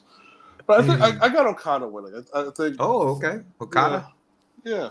Yo, I really loved Okada's match with Speedball. That was so good. Yes. Very good match. Very good. It's easy to forget that Okada's the top 5 wrestler in the world, but it's just that this is so upper mid card. He would have been a top 5 wrestler at Chase U, in my opinion. Now let me tell you what. Fuck you. That's my Listen, I love seeing those photoshops of him in the Chase love U it. sweater. They missed the. He dropped the ball on that. I'm sorry. Okada, Here's our new Asian exchange student. Okada-san. they talk about they talk about Okada's run when he was in TNA years ago. I Mhm. think right now with Oh, the Green Hornet fucking thing. yeah, and I think at AEW, people are just blind to it, but he's just so watered down here. It's just, I mean, All it's he just- does is say like it's the like- word bitch. That's all he Yeah. does. it's like drinking a All he shot of vodka. does. It's like putting a shot of vodka in a gallon of You know water. what sucks It's too is that crazy. like as much as Tony Khan incorporates like Japanese wrestling and all that, like just wrestling aside, I would genuinely love a storyline about like some real good like a Japanese like storyline like about like culture and shit like that. Because there's so many good ones, but you never get that in like Yeah. any lore of wrestling, and it's just like it's right in front of you. Like you would be so attached about like some family deceit against one family versus the other, and Where's the shit Death like that. Rider? Let's get like a ghost of Yote meets Yeah, like fucking, something right? good. Like I Yeah. would be so into that. I don't know. That's just a personal preference. But yeah, I feel like they Americanize a lot of the Japanese wrestlers to a point where you just forget they're Japanese and they just have a cool Japanese name. Yeah. When we see a watered down Okada, this is definitely the show where you guys see 7-star Okada. Oh best, yeah. best wrestler in the world. Dave, These two will try to kill each other Yeah. on paper. Dave Meltzer will go through 4 shirts watching this. It'll be 5 stars before the bell even rings. Yeah, 100%. Next up, okay, here we go. Miss Creative Control is challenging for the AEW Women's World Title as Very interested in this. Tony Storm defends against Mercedes Moné. All right. I'm interested as hell into this. And the reason why is because I love Tony Storm. Right. It's going to piss me off, I think, with whoever wins this. I actually am going to be very mad with any outcome. Now, this is going to sound crazy. Reason why is because I'm kind of tired of Mercedes, but if she's going to win all these belts and not win the big one, it doesn't make sense. So there's that. And then if Tony wins, then what happens then? I feel like there's a roadblock with both of them. It just feels like no real female can win this match, in my opinion. I'm so fearful Moné is going to win. I will say, I think when they announced her versus Mina, I was thinking, okay, take a belt away from her. Maybe like shake her confidence, because that'd be a thing to tell going into this match. Like, oh, like Moné doesn't have the belt she won with when she came into AEW. Now she's like lacking confidence or something. But Mike, you know what I would have did in this match? You know what I would have done? I would have done a winner. not do it. No, well, that yes. Yeah, I would have was gonna say that. I would have done a winner take all. It would have been Tony's belt versus all of Mercedes belts. Wow. But I'm gonna tell you why. Yeah. And then that's how you have Mercedes win, and it makes sense. Yeah. It would make a lot more sense because it's just for Tony's belt. You know, what does Tony gain by keeping that belt? What do you do with Tony after that? She's amazing. She to me, she's the best in the world. And then you can have Mina come in and interfere to make it look like she's helping Tony, and then Right. come to find out that she's working with Sasha. That would be dope. Excuse me, working with Mercedes. Yeah, you And, don't want to get yeah. copyrighted on here. Yeah, exactly. That's not a bad. Actually, that's not a bad idea at all. And the crazy shit about that as well is the fact that people believe that whoever loses this match, it doesn't hurt them. To me, Tony loses this match, you knock her down the card more. Like, Yeah, because now- then what? What do you do? yeah, now, yeah, you gotta have You give the company to Mercedes at that point. exactly. Now she's got it in a stranglehold, and you know, Both of them, both women's singles belts. and the Yep, I agree with you.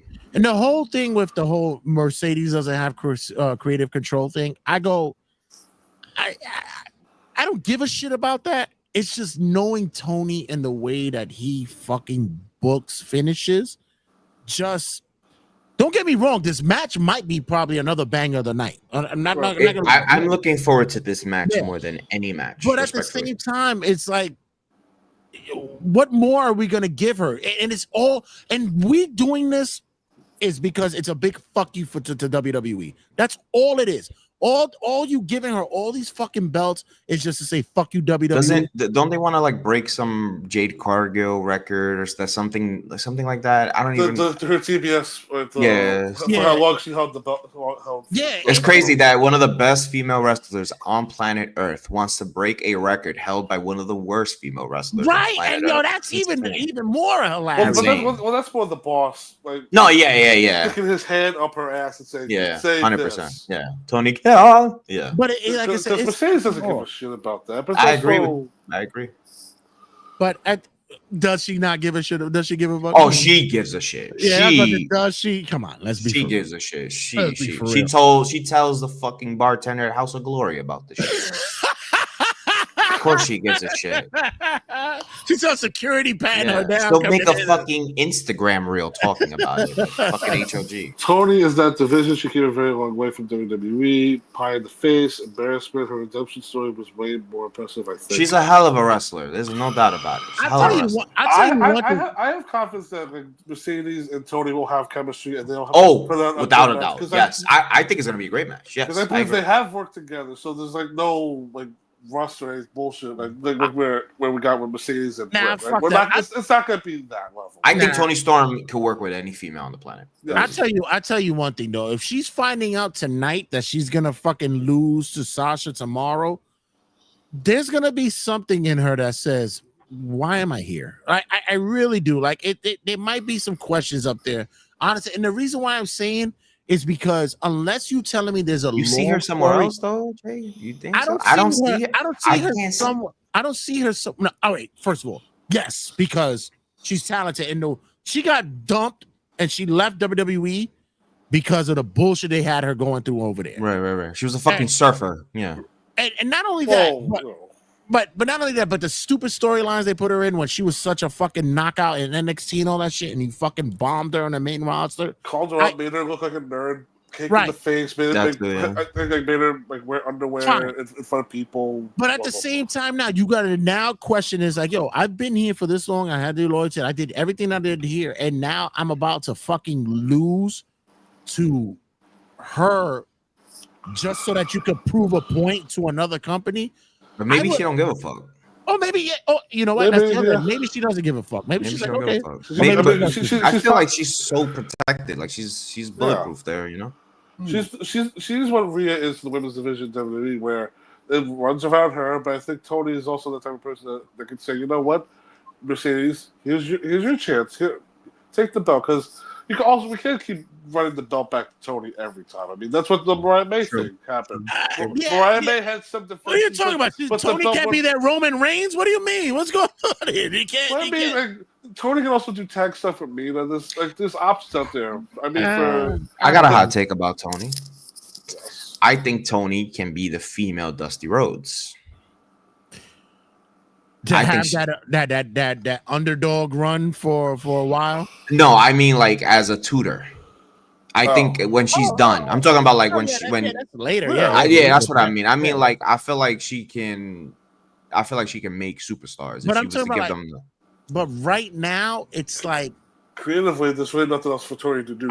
You can put people in front of her, but you need to move the division along. You know what would have been dope, Mike? Yeah. And it, obviously, because of contracts and everything, her last match should have been the Mariah May match. I think that's what this was supposed to be. I think it was supposed to be a trilogy.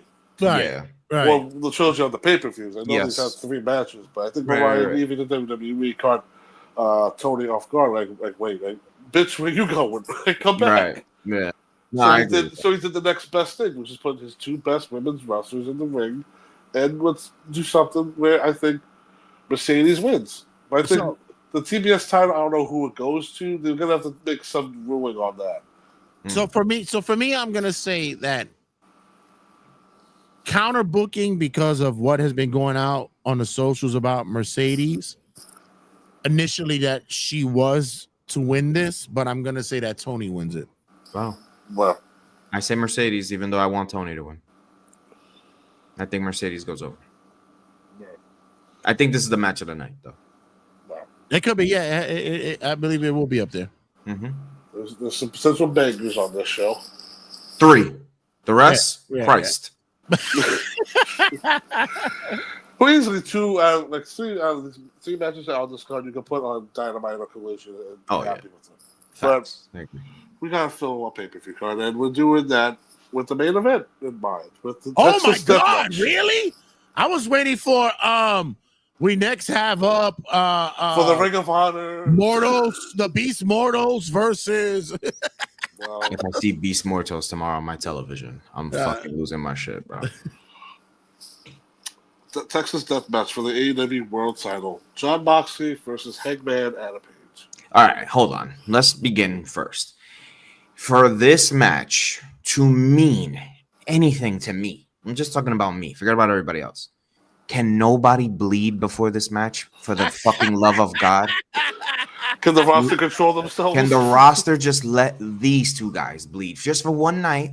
Because it's meant for. This is the one match I'm okay with. John fucking looking like a fucking period sample. Like this is the match where I want blood. Like the rest of the card, please relax. Just wrestle. It's cool. Let the Texas Death Match be the match where at least there's some color. Fast forward to tomorrow. Fucking Moxley bleeds on his entrance like Sandman. No fucking you get blood from Big Boom AJ on the 0 hour. Yeah, 0 hour somebody's bleeding. It's insane. No, bro. but Keith, I totally agree with you. If there's a happy accident during the show, then Yes. But if for dramatic effect, it should be blood. Absolutely. Mike, all right, go through the matches quick, and we'll bet. We'll see what match will have blood in it first. All right, go through it quick again. All right, tag match FTR and Outrunners. No. 8-man tag team match. Hell no. Unless the children bleed, there's a problem. Tony Storm. Imagine they have the Rizzler fucking. I can tell you what match. Fucking Child Protective Services is front row and shit. I can tell you the match right now. That's gonna be blood. I can tell you. All right, next one. It's gonna be the Young Bucks match. Storm and Monet. No, I don't think there's gonna be. No. Go back. Go. Yeah, you said the Rizzler or whatever. Next, what was that? Storm and Monet. No blood. I don't think there's not gonna be no blood in that. No. Okada Omega. I don't think just bruising, no blood. It's gonna sound like they're bleeding internally, but no. I'm not sure. I mean, no. I hope not. Mega's not really known the gig, and neither is Okada. I don't think Okada's ever gigged in his career. Yeah, maybe. I'll put a maybe on that one. It's gonna be that tag match. We watch next. The gauntlet matches, the men and the women. If they cut themselves running to the ring, that's their problem. No. The tag match, Bucks against Swerve is gonna bleed, 100%. Can't help himself. Maybe can't help himself. So I'll agree that that's one that could. That's a candidate. Colin Fletcher. That's a candidate. That's a candidate. Fletcher loves to bleed, bro. Yeah, I that's a candidate for me. The three-way tag match for the tag titles. I'll think so. No, I don't think so. And then the trios match for the trios belt. No. Yeah, it'll so the tag match and the main event. Kyle Fletcher, Swerve Strickland's are the over/under. Yeah. That's a good my one. opinion. Yeah. So who do you guys think is winning? This is a very important match, in my opinion, not just for AEW, for the landscape of wrestling. I really do think this is a very important match. For the survival of the company. Yes, because we can just call a spade a spade. If Jon Moxley leaves that show with his black fake Gucci bag from 23rd Street with the fucking AEW title in it, is anybody going to give a fuck about AEW after that? Because I'm not. They have to get... I don't want to hear about no fucking other they have. This is Hangman's time. This is Hangman's time. It has to be. We have to move on from this shit. Like the first time, it was right for him to beat Omega. Yes. This time, it should be. He's the one to say. Absolutely. It's been pretty much the storyline since in AEW. He's been the savior of the company. But Mike, do you believe it when I tell you Hangman's gonna win? Because I don't even believe that. I really think that what we want is not gonna happen. Here's what I think AEW is planning on doing. I think they're gonna have Moxley retain Yes. There's going to be some involvement from Swerve, and we're going to keep doing that for another couple of months. And I think the ultimate plan for the world title is that they're going to have Darby be the one to dethrone Moxley. I think they're waiting for him to come back. That's why I think it was odd, like we didn't mention him, like Darby Allin, the Casino Battle. I don't think so.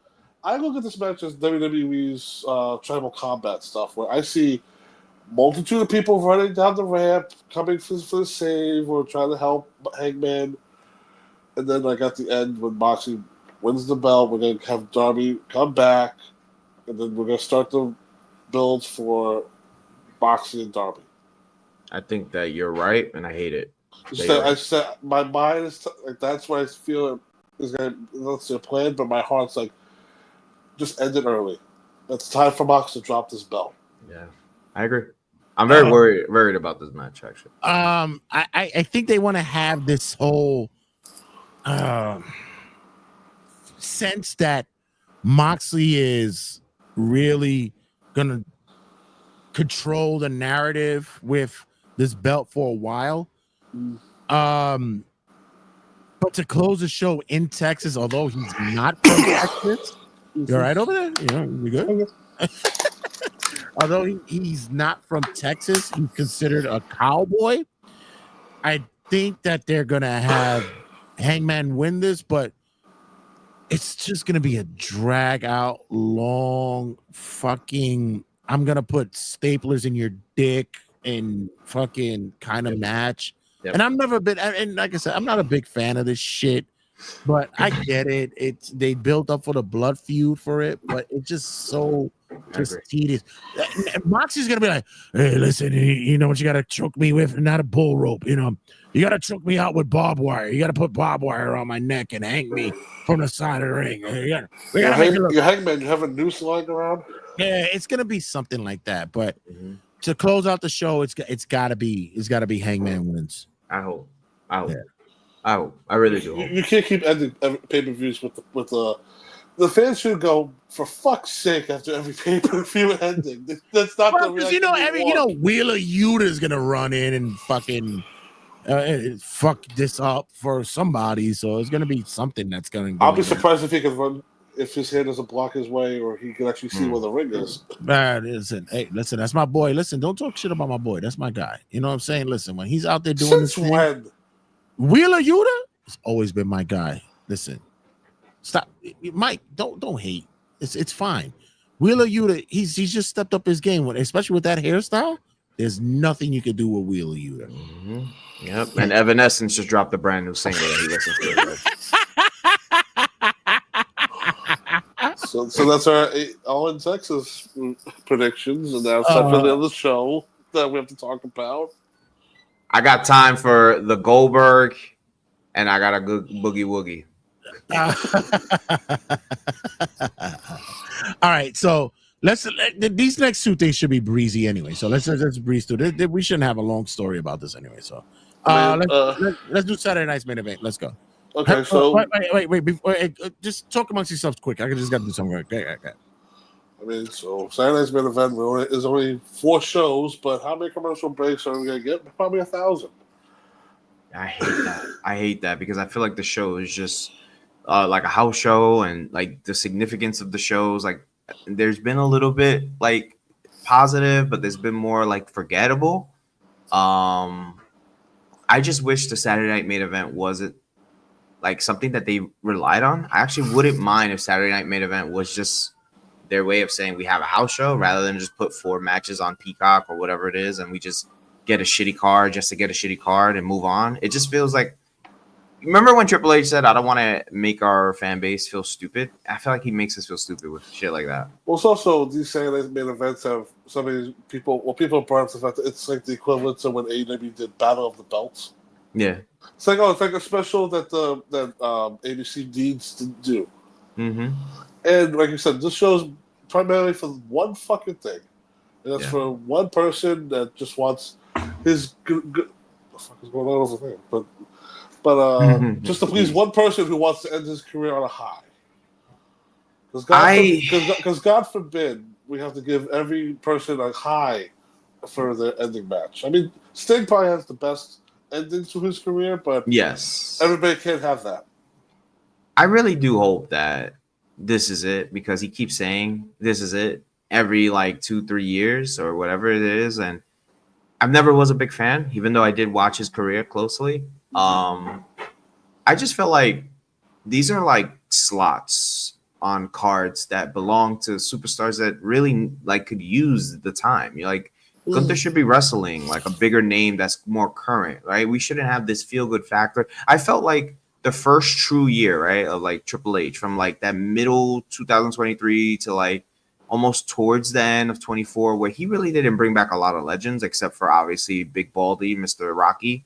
But other than that, like, he didn't really rely on a lot of returning legends and shit. Wow. And it felt nice, you know. But lately, you know, as much as I hate to say it, returning legends like Cena, returning legends like Goldberg, it just is, it feels like I just feel like I'm stuck in 2017 again. And it's just not really something I'm enjoying. But here's my question though.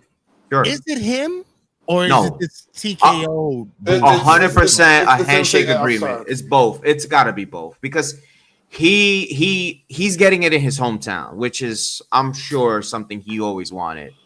But I'm sure that they also said, let's get a show in there because it's AEW weekend and we can use this, because no one's really going to give a fuck. But maybe if we use this guy who has some name value to people out there, it'll get people to tune in, because it'll be on when All In is over. It's a bit. I really do feel it's a business decision. It's not a worse business decision. I kind of think that they're gonna make a number that they'll actually enjoy. But for me as a fan, for you as a fan, for Jay as a fan, it's just like we really don't feel connected to this at all. Well, let's also be real too. Is WWE hot? Not really. Like, the last time it was hot was when The Rock came around and turned heel. Correct. That's the last time. That was like a year and a half ago, and then when he comes around, he fucks the show up over, and yes. Now we have this weird John Cena heel turn where it's still never was a heel turn. Not working sometimes, but it's because the fans don't give a shit still. Does this close the show? Yes, absolutely. Has to. We'll get into it. But they announced today that the United States title's on the line as Solo Sikoa defends against Jimmy Uso, because Jimmy pinned Solo in the tag match, and Jacob doesn't realize he has a rematch. I don't know. Just one of those. This is a weird DQ. Easy DQ. So Kevin if it retained clean. He's not even gonna win clean. This is an easy DQ. Jacob causes a DQ because easy DQ. 100%. Jacob does it. Jacob causes the DQ. 100%. I will say I think it's kind of bullshit. Jacob just like was friendly with Jimmy way too quickly. Like, it should have been earned. No. I think Jacob causes the DQ, but it's not purposely. It's because he's so angry at Solo, so he'll just go on. I hate you, Solo. Yeah, so he's just gonna, and then it'll just be like, I agree. Look at here, Oos. It's nothing against you, but me and this dude got unfinished business and whatever the fuck it is that he does. So it's gonna be something like that. Did you guys also hear that apparently they're not gonna put Tama Tonga with the MFT? They're gonna have him turn babyface and go join with Jacob and Jimmy. Yep, and I these are like this. He's the better one out of all of them. Like, besides, wow, okay. I mean, JC Mateo is definitely phoning it in. Tonga Loa is who he is, and then you got Tama Tonga. Still be Tonga. We couldn't do anything else. JC's getting the payday, and then he's gone. Like, it's whatever. Exactly.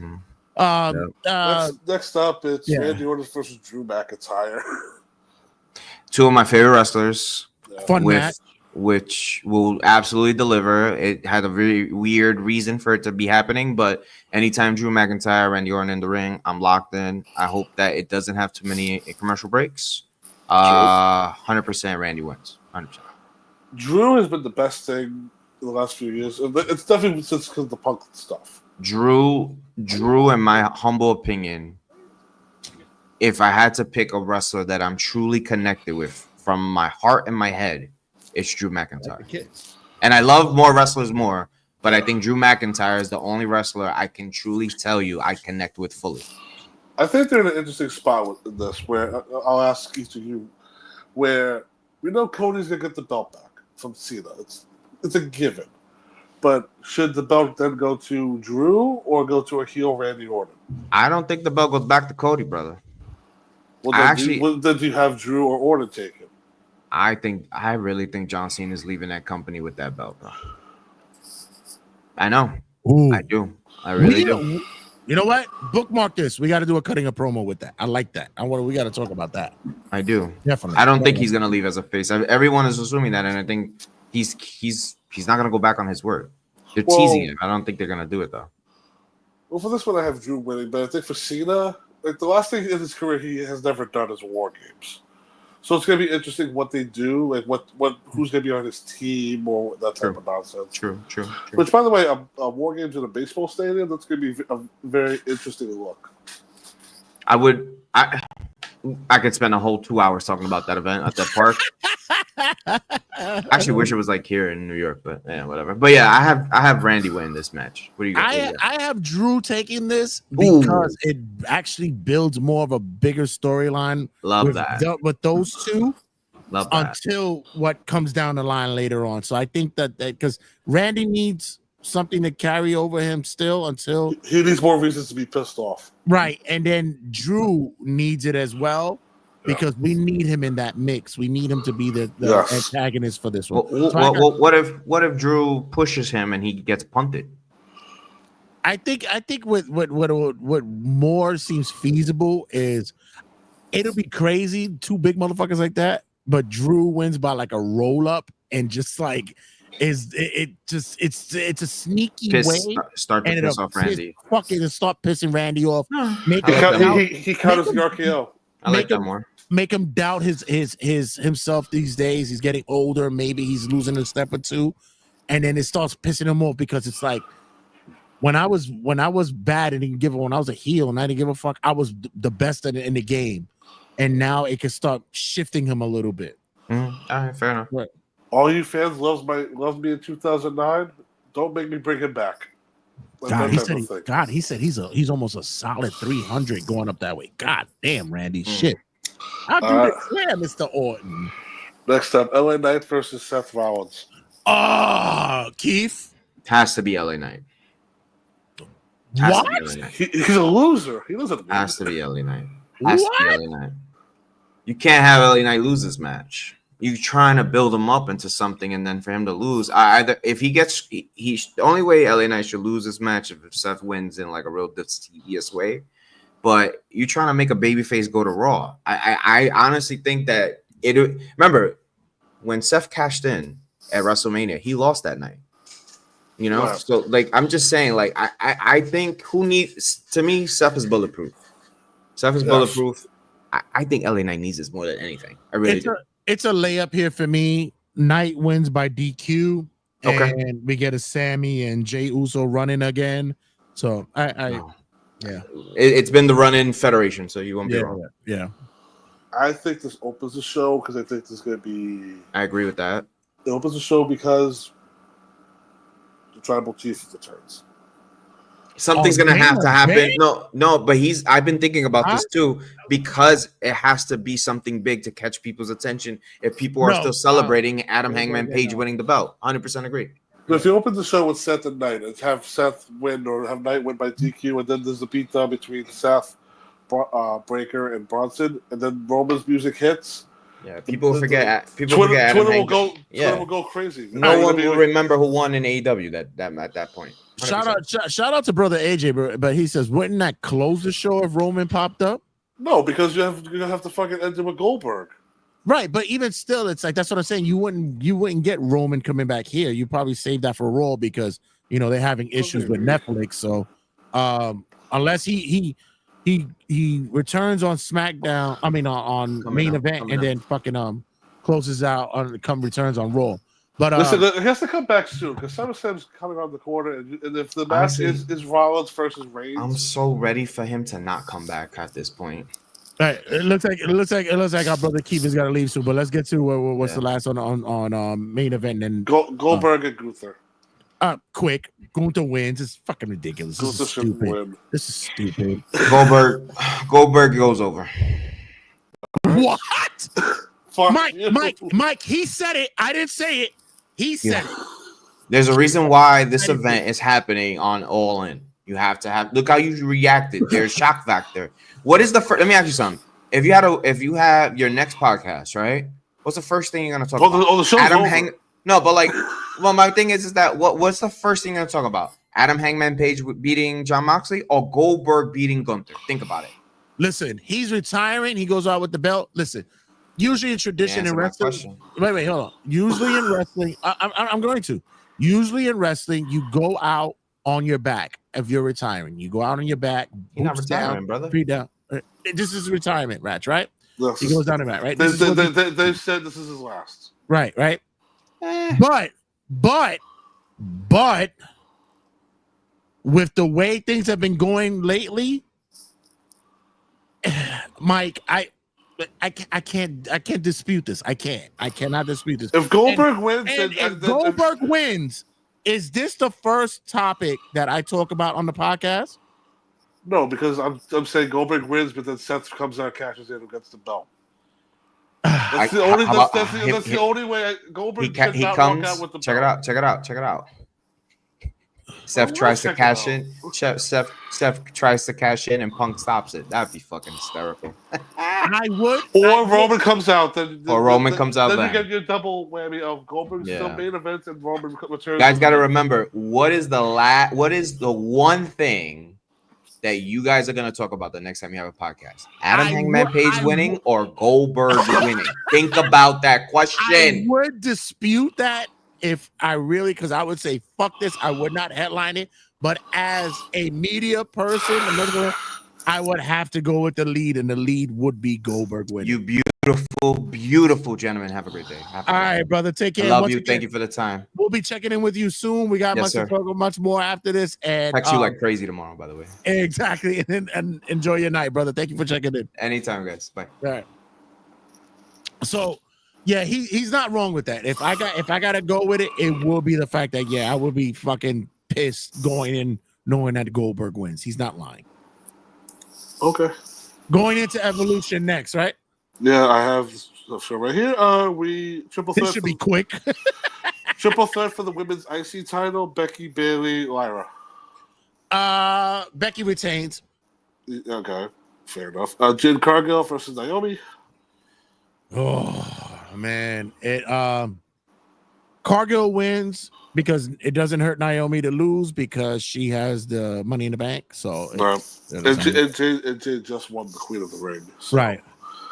Okay, this one I'm annoyed with. Just on the build alone laziness. Tiffany Stratton versus Trish Stratus for the women's title. If they would have built this up a little better, maybe I care. But it's just some random matches. But Tiffany should retain. Tiffany wins. Paige returns. Why here? New challenger for the belt at SmackDown. Well, if Tiffany retains, it's her and Jade at SummerSlam. Yeah, but Paige could shake it up a little bit here. All right, Battle Royal for a world title match of whatever brand they're on at Clash of Paris. Is this where you think that Paige returns? I think Paige should be in this, but overall the winner should be Stephanie Vaquer. If it was a Royal Rumble thing, yeah, but just for Battle Royal, no. Vaquer, yes, Vaquer gets the win here. Fatal 4-way for the women's tag belts. Raquel and Roxanne versus Charlotte and Alexa versus Sol Ruka and Zarya versus the Kabuki Warriors. I got the Kabuki Warriors. The quote unquote champions retain, but I think this is where they officially break up the Kabuki Warriors. Really? Yeah. Okay. NXT Women's title on the line. JC Jane defends against Jordan. I think Jordan wins here.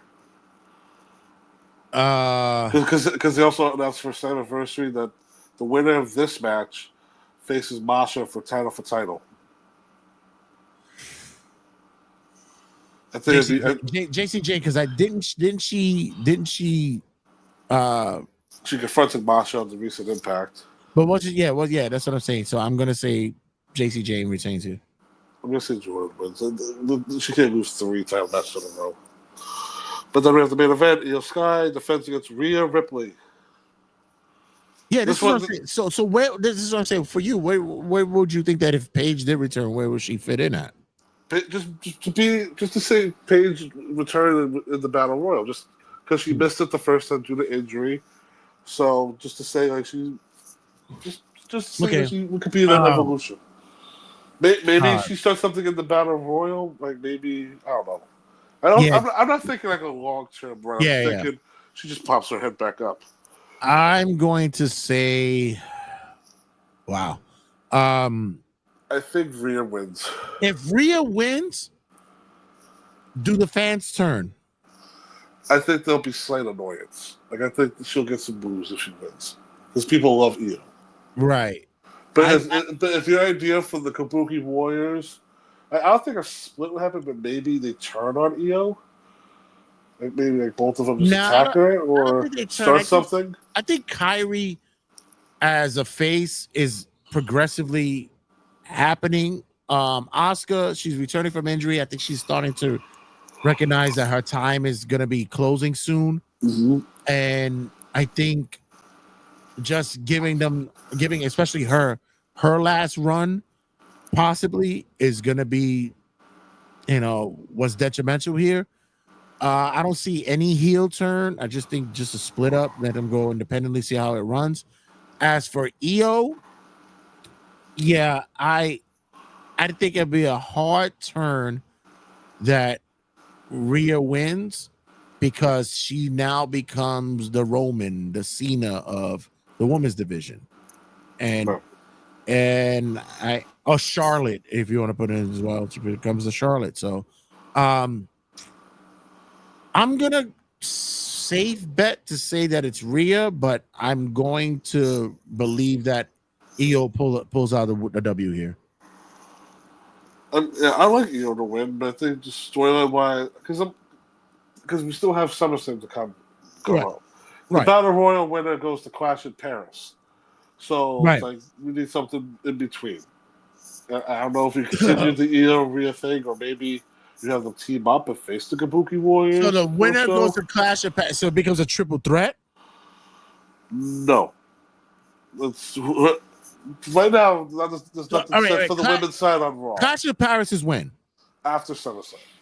Oh, okay. So the winner of here. Okay, all right, got it. So if Stephanie wins, then she has to wait a month to find out who she has to challenge. Because she's just after SummerSlam. So Io. Correct. So the winner of this match doesn't have a challenger until. Okay. They didn't make one. Wow. Yeah. Because Jade won at Queen of the Ring, so it's her and Tiffany guaranteed. Okay. Nothing on the Raw side is set. I'll still go. As far as the women's world title. I'll still go with what I banked on. That I'm locking into what I said. Yeah, I'm good with it. Yeah, it's just this weird booking, weird build up. It's so hard to keep track of what's what. And I'm okay with it. It's fine. Because I mean, Naomi Cashin, do we even think about it on this show? Because if she loses to Jade, then she cashes in on Tiffany, and then we get another match at SummerSlam. Right. When Jade has to face her for the title. They need to have a big pop at Evolution. They need it because of what. Listen, this is going to be their second women's show. The first show, they said, it couldn't happen. It happened, and it did. It had lackluster reviews and whatever. Remember the timing of it, because they're going back to Saudi Arabia. Right, and then now they're doing it again, and now they're seeing that the retention or the attention of the fans may not be what they expected, so they need something to pop for this show. So Paige and AJ Lee. Paige, yeah, something. Because people point out that they're starting to release AJ Lee stuff, like compilations of her. Right. If that woman comes back, the arena will go nuts. If she comes back, she's only coming back for this show. She's not doing it for anything else. Right. No, but like I said, like you said, there's got to be something to get the internet to go crazy. Right. But gonna wrap it up here, ladies and gentlemen. We put some time on the clock. Almost 2 hours on a live. I did this on a humble. I put a live up just I felt so because we were vibing. But want to thank everybody who was checking in. Much love to our boy Wrestling Fan Frankie as well. and much more who are watching and checking in. Mike, let everybody know what's upcoming and what's happening on the History and Headlock side. For History of Headlocks, Jay will be coming back for another episode, and we're going to be talking about the Olympic gold medalist Kurt Angle with his the good, the bad, the ugly of all of the Olympic gold medalists. Yes. And we just did an episode on sports and wrestling, the history of it. So that's up on YouTube now, and hopefully everybody enjoys it. And everybody please stay tuned for the Kurt Angle episode. And guys, it'll be coming out soon. Please like and subscribe to us, please. Please, now like and subscribe to WrestleMania, man. We're almost at 100, man. Let's keep it pushing. Let's keep it going. Let's keep it vibing. We're almost there. Got much more content. And this, like I said, I'm on vacation. I'm going to have a lot of content to be pushed on that site, but as well as the banner that's behind me, Turnbuckle Tabloid. We got big things going on there as well. We're going to keep cranking out podcasts and as well as more content for you guys. Mike, I'm going to be hitting you up later on because I have some ideas for some stuff that we could work on, and you and I will kick it about it. So much more. And for all you guys who are continuous listeners, thank you. Continuous viewers, thank you. And for all you guys who love wrestling, we thank you. And as always, check you guys in a sec.